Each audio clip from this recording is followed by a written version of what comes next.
Bonjour les gars et les filles. Deuxième chapitre des premiers humains.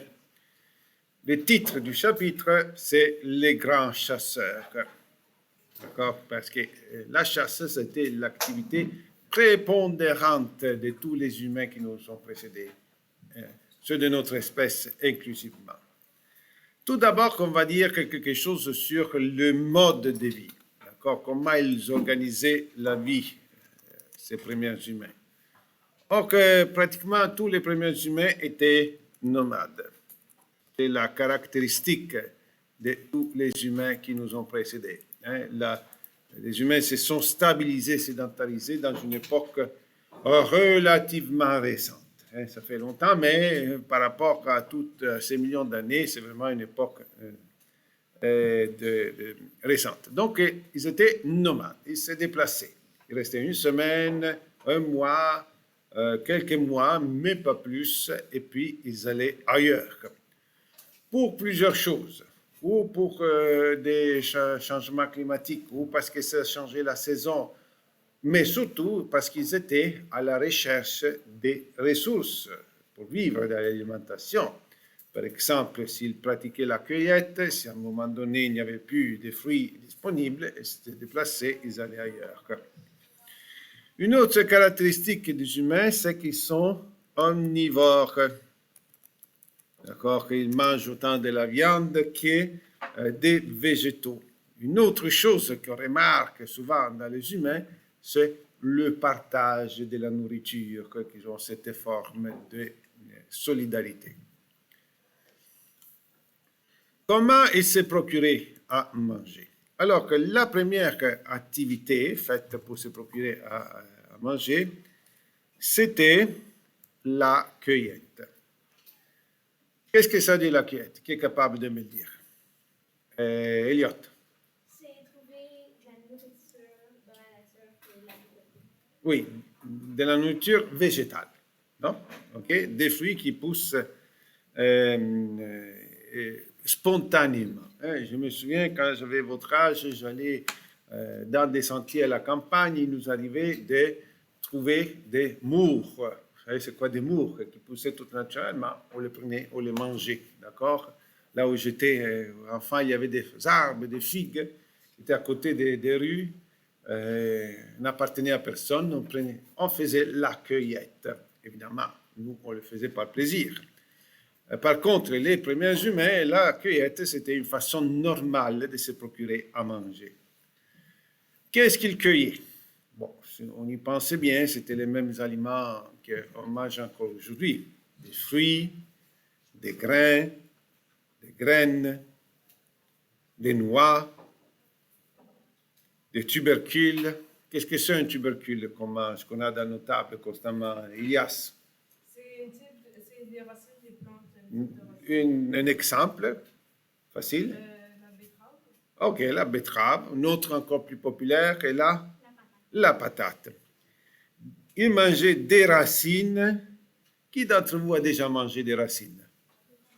Ok, qui n'a jamais mangé des racines? Ceux qui ont levé la main alors que vous n'avez jamais mangé des carottes? Car la carotte est une racine. Voyez-vous qu'on mange encore des racines, des œufs, du miel. Et ils étaient aussi charognards. Donc, on l'a dit, les Homo habilis, ils étaient charognards. C'est-à-dire qu'avec son galet, il arrivait et il arrachait les restants des viandes que les autres animaux n'arrivaient pas à prendre avec leurs dents, avec leurs mâchoires. Donc, ils avaient aussi un peu des viandes, des protéines de viande dans leur diète. Questions, commentaires? Bien, alors qu'on passe au troisième mot-clé, la chasse. L'Homo erectus invente cette attitude, cette capacité, cette action pour se procurer de la nourriture, la chasse. On l'attribue à l'Homo erectus. Comme vous voyez, c'est très loin dans le temps. On peut dire que la chasse a été inventée il y a 1,5 million d'années. Et ça deviendra la source principale pour se procurer de la nourriture. Donc, les humains, dans leur histoire, ils ont mangé beaucoup de viande. D'accord? Et donc, la différence entre la chasse et le charognard, c'est qu'avec la chasse, l'humain est capable de se procurer lui-même son gibier. Quelles étaient les premières proies des humains? Le cheval, c'était une proie avant qu'il devienne, une source d'énergie, la force animale, le cheval, le bison, la reine et tout type de cervidés. D'accord? Puis un autre gibier important des humains, un animal aujourd'hui extinct, c'était le mammouth. Et dans les endroits froids, imaginez combien de viande, une tonne de viande qu'ils pouvaient se procurer avec le mammouth. D'accord? Le mammouth a disparu, pas à cause des humains, mais vraiment à cause des changements climatiques. Donc, la chasse a forcé les humains à occuper aussi de nouveaux territoires. Il était déjà nomade, il le devient encore plus. Parce que quand il reste à un endroit dans la forêt, il a du gibier, mais puis, après un peu de temps qu'il pratique la chasse, le gibier devient plus rare. Alors, qu'est-ce qu'il fait? Il se déplace, il va ailleurs, et les animaux auront le temps de repeupler ce territoire-là. Un autre effet de la chasse, c'est que la chasse a favorisé entre les humains la coopération. D'accord? Il y a un proverbe qui dit « l'union fait la force », donc c'est plus facile de capturer les animaux quand on s'organise ensemble. Et donc ça a favorisé auprès des humains cette capacité de coopérer et atteindre des buts plus forts. Mais on va voir un moment. Levez la main, vous allez me dire quelles sont les nouvelles ressources que la chasse donne aux humains. Sarah. Alors, les peaux, d'accord, et l'homme erectus commencera à s'habiller, se couvrir, et ça lui permettra d'aller des endroits plus froids. Donc l'homme erectus sort de l'Afrique et il va se répandre aussi en Asie qu'en Europe, parce qu'il a la capacité de se couvrir. Une autre ressource, la plus évidente, c'est laquelle? La première à dire, Elliot? La viande. La viande. Et une autre, tu es capable d'en dire? La viande? Oui. Les os. Les os, d'accord, qu'il utilisera comme matériau pour se fabriquer des outils. Par exemple, de mettre des morceaux d'eau sur la pointe de la lance pour avoir une lance très pointue, encore plus performante. Et encore, c'est plus difficile à dire, mais encore, ils utilisaient les tendons, d'accord, des animaux, des nerfs, comme une sorte d'élastique ou des cordes. D'accord? Puis, alors, ce sont les ressources. Question? Prochain mot-clé, la maîtrise du feu. À un moment donné, encore dans l'ensemble des types d'Homo erectus, et ici on utilise Homo erectus pour ne parler pas d'une espèce, mais pour tout un ensemble d'espèces, l'homme, il y a 600 000 ans, les humains ont obtenu leur première source d'énergie. D'accord? Ils ont utilisé le feu. Attention, évitez d'utiliser l'expression « ils ont inventé le feu ». Le feu, ce n'est pas une invention, il existait déjà naturellement. Un éclair ou la chaleur intense de l'été, ça peut causer des incendies. Donc, mais à un moment donné, les humains ont été capables de le garder allumé, le feu, d'avoir le feu au milieu de leur campement. D'accord? Que plus tard encore, ils ont appris aussi à l'allumer avec des baguettes. Ils ont été capables de faire des étincelles. D'accord? Mais le feu, c'était une grande, énorme ressource. Je répète, ça date de 600 000 années. Okay? On utilisera cette date pour notre ligne du temps. Encore qu'avant, quels sont les avantages que la maîtrise du feu donne. Sarah. Alors, la chaleur. La chaleur. Donc, on avait dit que déjà avec l'époux, ils pouvaient aller plus loin dans des endroits plus froids. Avec le feu, ils peuvent aller encore plus loin, encore plus vers le nord, où en hiver, on peut survivre grâce au feu. Mais il y a aussi d'autres avantages. Ceci un instant. Cory. L'éclairage, d'accord? S'ils vont plus au nord, l'hiver, les nuits sont plus longues. On peut avoir du temps disponible avec l'éclairage. Elliot? Ça éloigne les prédateurs. Oui, et ça, c'est une forme de protection contre les animaux féroces. Quand ils gardent le feu allumé, les animaux ne s'approchent pas. Une autre, Ilias, À cuire la viande. la cuisson. Même si la cuisson viendra très tard. La cuisson, vraiment, il faudra attendre les sapiens pour faire de la cuisson. Mais oui, la cuisson. Et puis, il y a un autre avantage. Et là? Ça, ils peuvent chasser là-bas. Ah, bravo, c'est un outil de chasse.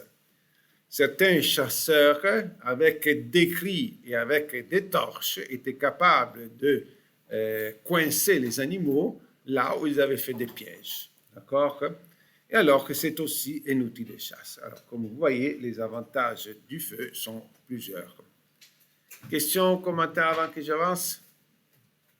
Elliot? C'est à propos de la chasse. Oui. Avant qu'ils inventent la chasse, avec leur galet, est-ce qu'ils utilisaient les os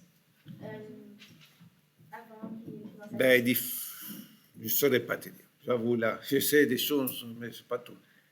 D'accord? Oui, là. Mais ils ont maîtrisé le feu il y a 600 000 années, c'est ça? Oui. D'accord? Ok. Une autre façon pour se procurer, une autre activité pour se procurer de la nourriture, c'est la pêche. Mais si vous regardez la date, vous voyez que la pêche est très tardive, 15 000 ans. Hein? La chasse, 1,5 million d'années, la pêche, 100 fois moins, 15 000 ans. Donc, ça veut dire que quelle espèce a inventé la pêche? Oui. L'Homo sapiens sapiens. Il n'y avait plus d'autres. D'accord? Que seulement nos ancêtres de notre espèce ont été capables de faire des outils pour la pêche. Quels sont les outils pour faire la pêche? Un, c'est l'hameçon. Hein, si quelqu'un d'entre vous va à la pêche, hameçon. D'accord? Et l'autre, c'est l'arpon. Avec l'arpon, qui c'est une sorte de bâton qui a une pointe avec des épines, quand les poissons sont là où l'eau est basse, entre les roches, tu ne peux pas prendre avec les mains parce que ça glisse, tu l'échappes, donc tu l'enfonces avec l'arpon. L'invention de ces deux outils ont permis d'ajouter une nouvelle ressource qui sont les poissons, qui vient de la pêche. Mais sachez-vous que c'est très récent. Alors, dernier mot-clé d'aujourd'hui, la périodisation. Nous avons parlé de tout ce que nous avons dit dans ces deux derniers cours, que c'est de la préhistoire. Cependant, c'était important de savoir distinguer deux périodes de la préhistoire, deux périodes qu'on verra très différentes. Certains, ils en ont plus, des divisions, 3. Nous, on va faire deux périodes principales. La première, on va l'appeler le paléolithique. Paléolithique, oui, je vais l'agrandir. Le paléolithique. OK? Paléolithique, paléos en grec, ça veut dire ancien. Hein? Lithios, ça veut dire pierre. Donc, le paléolithique, c'est la préhistoire. C'est l'âge des pierres.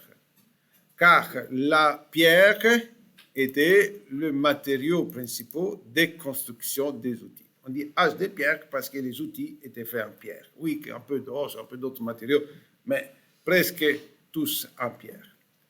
Mais il y en a un ancien âge des pierres, qu'on appelle le paléolithique. Et puis, on a une autre période qu'on appelle les néolithiques. Néo, ça veut dire, vous savez, ça veut dire nouveau. Donc, néolithique, ça veut dire que le nouvel âge des pierres. Néolithique et paléolithique. Or que tout ce que nous avons expliqué jusqu'à ce moment des premiers humains, ça appartient au paléolithique. Le paléolithique est une période très, très, très, très longue qui va de 2 millions d'années à plus ou moins il y a 10 000 ans. Plus ou moins, plus ou moins. OK? Donc, une période énorme, 2 millions d'années. Les 10 000 ans, dans l'approximation, on va dire que 2 millions d'années. Imaginez que, par exemple, toute la préhistoire, c'était la longueur du tableau, de ce côté-là jusqu'ici. Hein? Les paléolithiques commencent ici. OK? Si on fait une petite ligne du temps imaginaire, commence vraiment au bout. Le néolithique, ça date donc plus ou moins d'il y a 10 000 années jusqu'à les premières civilisations. D'accord? Donc, le néolithique a duré à certains endroits très long, mais jusqu'à l'invention de l'écriture. L'invention écriture. Vous savez que les Sumériens ont inventé l'écriture en 3500 avant Jésus-Christ, mais ailleurs, ils l'ont inventé plus tard. D'accord? Jusqu'à l'invention de l'écriture. Okay? Donc, le néolithique, c'est la dernière partie. On va voir qu'est-ce que ça détermine ces dates. 2 millions d'années, qu'est-ce que ça marque? Le début de la préhistoire, le premier humain, le début du paléolithique. Quel est l'événement? Seulement Elliott arrive à... Pensez-y un instant. Hein? Quel est l'événement qui dit que 2 millions d'années, c'est le début de la préhistoire humaine, le paléolithique? Levez la main ceux qui pensent le savoir. David. Oh non, les dinosaures étaient disparus il y a 50 millions d'années déjà. Non, ce ne sont pas, ils n'ont rien à voir avec les dinosaures. Ici, on n'a pas parlé des dinosaures. On les a juste mentionnés. Ici, on a parlé surtout des humains. Donc, il y a 2 millions d'années. Pensez-y un instant, qu'est-ce qui se passe? Amine. Sarah. L'Homo habilis. L'apparition de l'Homo habilis. Il y a 2 millions humains, il y a 2 millions d'années, la préhistoire humaine commence.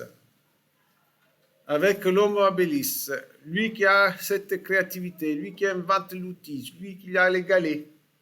C'est le début de la préhistoire humaine. C'est aussi le début du paléolithique, hein? De l'âge des pierres, parce qu'il utilise la pierre pour fabriquer son outil. C'est le début, il y a 2 millions d'années. D'accord? Il y a 10 000 ans, alors que je ne vous l'ai pas dit, ce qui marque le passage néolithique, c'est là aussi l'invention d'une nouvelle technique, que c'est le polissage de la pierre. Hein? À partir de ce moment, on a des traces que les humains sont capables de polir la pierre, c'est-à-dire prendre une pierre plus tendre et une plus dure, et ils les frottent, et ils vont faire des outils encore plus performants. C'est le polissage de la pierre. Hein? Avant, on avait la pierre taillée, on avait des outils par percussion, et plus tard, on a la pierre polie. D'accord? Grâce au polissage. Et ne faites pas comme cet élève-là, quand je lui ai demandé qu'est-ce qu'il y avait avant la pierre polie, il m'a répondu qu'il y avait la pierre impolie. D'accord? Alors, c'est la pierre polie, avant c'était la pierre taillée. Hein? Par les diaporamas, on verra plus, on comprendra mieux qu'est-ce que ça veut dire la pierre taillée, comment est fabriqué les outils. Donc, le polissage de la pierre marque le passage au néolithique. À partir du prochain cours, nous parlerons encore de la préhistoire, mais ça va être le néolithique. Et dans le néolithique, dans ces peu milliers d'années-là du néolithique, les humains ont inventé beaucoup plus de choses que dans les 2 millions d'années du 2 millions d'années du paléolithique. D'accord? La progression humaine s'est beaucoup accélérée. Et on abordera en détail ce thème, mais je vous l'annonce déjà. Il y a eu la plus grande invention de l'humanité dans le néolithique. Quelle est la plus grande invention de l'humanité? On va voir qui est capable de me dire par induction. Elias. Dans le néolithique, ils ont inventé... Oui, comme les Flintstones, qui avaient des voitures. Non. Ah, anachronisme. Ça, c'est un anachronisme. Elias. L'invention de l'écriture? Ceux qui parlent du néolithique, on passe. L'écriture, grande invention, mais il y a une autre encore plus grande que l'écriture. Willow. Les outils, c'est déjà l'homo habilis qui a inventé les outils. Jonas. L'agriculture. L'agriculture. La plus grande invention de l'humanité était l'agriculture. Seulement un instant, si vous êtes capable d'imaginer qu'est-ce que nous serions en ce moment si on n'avait pas inventé l'agriculture. Habillés de peau, avec une lance dans la main et une hache dans l'autre, on serait à la chasse. On va faire l'exercice de la ligne du temps. Alors, au début du module, je vous ai dit qu'on ferait 2 lignes du temps cette fois-ci. Quelle date elles ont? Qui est allé chercher l'information? Chercher l'information. Au début du dernier cours, Sarah? Non? Oui, 6 millions. 6 millions d'années, oui, tout à fait. Alors, moi, j'y vais un peu à l'œil. Vous irez avec la règle. Maintenant, vous aussi, vous allez à l'œil. Quand vous la répétez au propre de la maison, vous... Oui, écrivez-la, prenez-la note sur feuille, bien sûr. Même si vous n'avez pas de règles, faites-la à la main, puis à la maison, faites-la sur une feuille à la maison, vous allez la faire sur les cahiers au propre. D'accord? Là, oui. Il n'y a pas de flèche. Tu peux la faire en forme de flèche, si tu veux, mais on peut la faire comme ça. Alors que 6 millions d'années, alors que voici la ligne du temps à faire, 6 millions d'années aujourd'hui. Alors, quelles sont les dates que nous avons trouvées dans notre cours? La première date, nous avons dit que 6 millions, ça correspond à quoi? Oui. Les primates. Les primates. C'est l'apparition de ces espèces préhumaines qu'on appelle les primates. D'accord? Les primates. Ouais, marqué ici, primates. Une autre date, après les primates, de qui nous avons parlé? Oui. Australopithèque. Alors, ici, c'est 6 millions d'années. Vous allez calculer, si par exemple, vous faites une ligne de 24 cm, vous allez respecter les proportions. Moi, je vais un peu à l'œil. Un tiers de la ligne, je veux dire que c'est plus ou moins ici. C'est 4 millions d'années l'apparition des Australopithèques.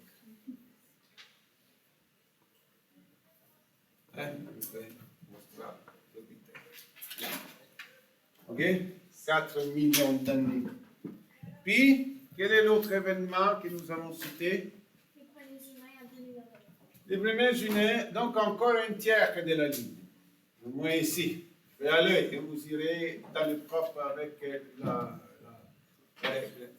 D'accord? 2 millions d'années, Homo habilis. 2 millions d'années, l'apparition de l'Homo habilis correspond à plusieurs choses. Correspond au début de la préhistoire humaine. Correspond aussi, jusqu'à il y a 10 000 ans, correspond, comment s'appelle cette période longue qui est terminée il y a 10 000 ans? Comment s'appelle? Je l'ai dit tantôt dans la périodisation. Oui? Je ne suis pas sûre, mais un pas et l'eau. Paléolithique. Ouais. Paléolithique. D'accord? C'est le paléolithique. Alors, voyez-vous, un événement en particulier, on fait un trait comme ça. Si c'est une longueur, on peut la représenter il y a plusieurs façons. Et vous allez voir dans votre manuel, vous allez voir, il y a d'autres façons. Mais ici, je la représente par un demi-cercle que je fais en haut. Tout cela est le paléolithique. D'accord? Puis, quelle est la prochaine date qu'on va ajouter ici? Oui? L'Homo erectus. L'apparition de l'Homo erectus il y a 1,5 million d'années, donc on doit prendre un quart ici, 1,5 million d'années. On va l'écrire ici, Homo erectus, j'abrège, H-E. Homo erectus. Puis, quelles sont les autres dates qu'on doit ajouter ici, dans le cours d'aujourd'hui? Oui? Plus fort? Non, avant d'arriver au néolithique, il y a un autre événement, 600 000 ans. Oui? La maîtrise du feu. La maîtrise du feu. Donc, il y a 600 000 ans, on va l'écrire que 6 millions, c'est 600 000. 600 000 cas, on va écrire ici en haut, maîtrise du feu. OK? Il y a 600 000 ans. Quoi encore? Il n'y avait pas la chasse avec l'Homo erectus. Oui. Homo erectus, ici, chasse. On va ajouter. Bien. Quelle autre date on va ajouter ici? 200 000 ans. Oui. Des Homo sapiens. 200 000 ans. On va dire ici plus ou moins. Homo sapiens. Homo sapiens. Puis il y a beaucoup d'autres événements qu'on doit situer ici. D'accord? Dans les derniers 200 000 ans, typiques de l'Homo sapiens. Alors, qu'est-ce qu'on va faire? Ça ne rentre pas, c'est trop petit. On va prendre ce segment ici et on va l'étirer comme un élastique. Et donc, on va faire une autre ligne du temps en bas. C'est pour ça que je dis qu'il faut en faire deux. Un, c'est aujourd'hui. Et ici, c'est 200 000 ans. Homo sapiens. Les premiers Homo sapiens. D'accord? On les date il y a 200 000 ans. Donc, dans cette deuxième ligne, quels événements on va mettre? Regardez les notes. Sarah? Bravo. On a dit 100 000 ans, hein? Toutes les dates opinables, les chercheurs changent ces dates, les paléontologues, chacun ses théories. Et nous, on va prendre quelque chose pour nous, 100 000 ans. Le néandertalien. Néandertalien. On va écrire comme ça. Quand est-ce qu'ils sont disparus, les néandertaliens? Il y a 30 000 ans. 50, 40, 30. 30 000 ans, disparition néandertalien. Et ici, je vais faire un demi-cercle pour dire que c'est la longueur de temps de l'existence des néandertaliens. Une autre date. Une autre date.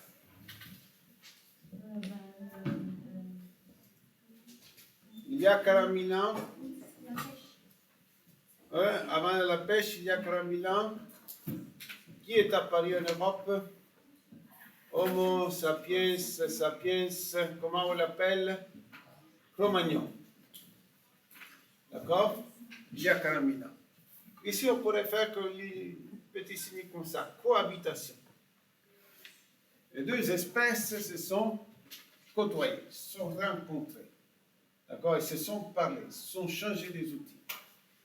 Ils ont fait une compétition pour avoir les ressources aussi.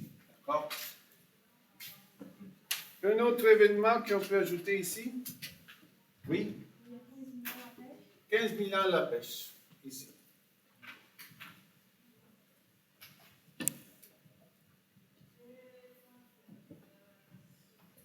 D'accord? 15 000 ans la pêche.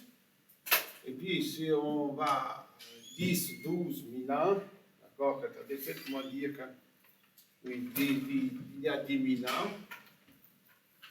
On va le mettre ici. Néolithique.